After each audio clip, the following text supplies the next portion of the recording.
Hey everyone, welcome back to Crypto Cash. Thanks so much for joining me here. Hope you're having an amazing day. We're taking a look here at Solana. I get a lot of requests for this, so we'll go ahead and cover it. We're going to touch on dollar cost average targets and essentially, big picture and what's going on. So before we get started though, I want to ask you a favor. First of all, watch to the very end because obviously there's a lot of good content here. I make these mostly specifically so everyone can learn and become better traders. Second of all, we're trying to grow our social media. So Twitter, Instagram, all those ones, links down below. Please go ahead and reference those. Specifically our Twitter, trying to get that up and running because it is definitely a good opportunity to be able to get our, all of our, information out there, right? Because we offer a lot more than just these videos, so I want to make sure you know that. So either way, that being said, not a financial advisor. Hope you learned something here today. With Solana, what's important to recognize, first of all, is the key Fibonacci retracement levels. These are potential retracement areas based on Elliot wave. Now, Elliot wave is based on Fibonacci retracement. That's why I love it, because it commonly will gravitate towards those areas that are very consistent. So 0.382, 0.5, and 0.618 are typical retracement areas that I talk a lot about. And what I want to do is show on the charts here essentially what that means. First of all, we are in our third wave, or basically just say the fourth downtrend. So we got one up, one down, two up, two down, and then the third one would be an up. So we're supposed to hit a 5 on a typical wave, and we're roughly 3 waves into this. The next wave potential is to come down further.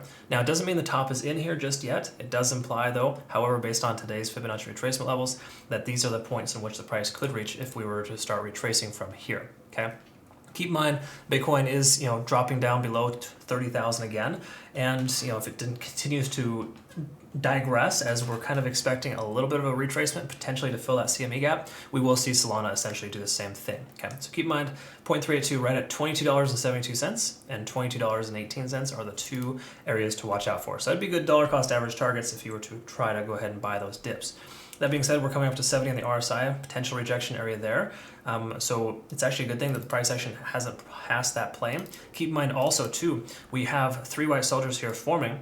Not like this is super strong, but we've got 2 really strong green days here. So it does imply we could see a pullback tomorrow or the day after, depending on how that works out. Okay, so we'll see how it plays out, but just something to pay attention to. So if you are interested in taking some profits, it might be a good consideration at this point. Taking a look at the 4-hour though, what we want to kind of look at here is a couple of things here. First of all, simple moving averages were above all 3. We recognize that, we know that because it's been there for a little while.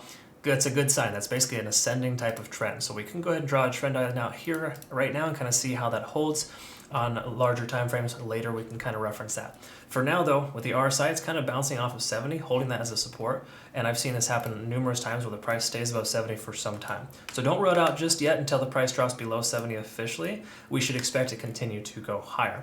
Keep this in mind though, on TD sequential here, we are overextended here fairly well. We did have a decent period of consolidation right here before this next attempt to a leg up, but the bottom line here is that we just hit a 9 and it hasn't had enough time to consolidate, according to this sequence of numbers here, to warrant a reset.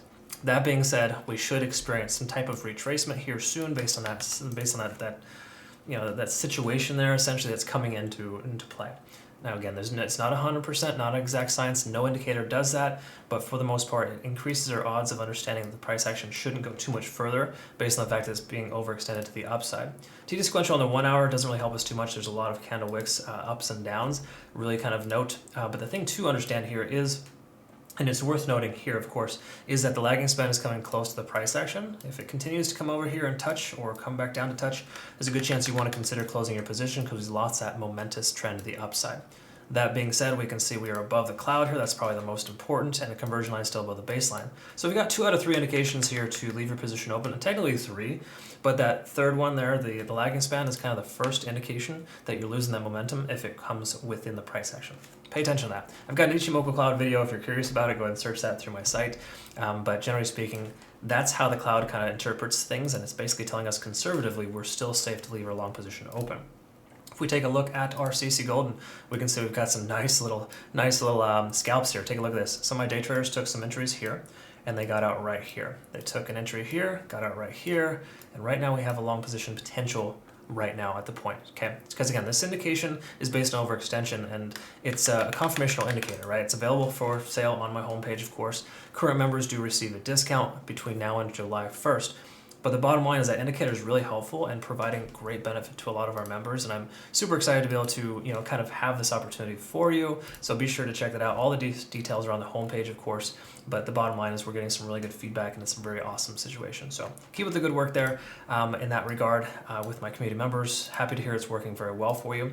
The last thing to note here, of course, is just that we want to kind of take another look at this here tomorrow and the day after, and wait for confirmation. In other words, to me, confirmation would be a closure today right around $23.40 or higher. We want to stay above that 0.236 Fibonacci retracement level to have any potential continuation. Just know if we were to close above that level when we go up higher, there's a great chance we will retrace after that based on the fact that we have 3 white soldiers forming. You can kind of exclude this because it's not a significant candle. I mean, compared to others, I guess you could say it is, but we have 2 really strong green candles so far here. Okay. Once you add a third, you can expect the 4th day to be red. Okay. So with this possible playout chart, if we do see the price action coming back down, once again, pay attention to $22.72 and $22.18. I have an alert here set from before to kind of see where we're at there. I'm going to reevaluate that at about $22.75 instead. And we're going to go ahead and see what that looks like. First, we'll reevaluate at the 0.382 Fibonacci. But generally speaking, I think Solana does have more potential for upside at this point. It's not slowing down on the daily. Just note that somewhat of a correction should be coming soon. That's how standard trading works, as well as the simple fact that Bitcoin is now at 29,850. A lot of people are going quiet now, those who are preaching about 30,000 being the start of the bull run. While that could be the case, we're still not there yet, right? We want to wait a little while. A pullback from Bitcoin makes a tremendous amount of sense right now. Not saying to short it because it's not really a great thing, but I don't recommend a ton of long positions right now either, because we had some interesting stuff in the market today. So either way, I hope that was proving beneficial for you. Thanks again so much for joining me. Hope that you have a great rest of your day. And once more, quick favor, feel free to follow us on social media, more specifically Twitter if you haven't already. So we got a ton of progress there, and it's actually really working out very well. Got a lot of good feedback there. So thanks again to everyone and your support. We'll see you in the next one. Take care.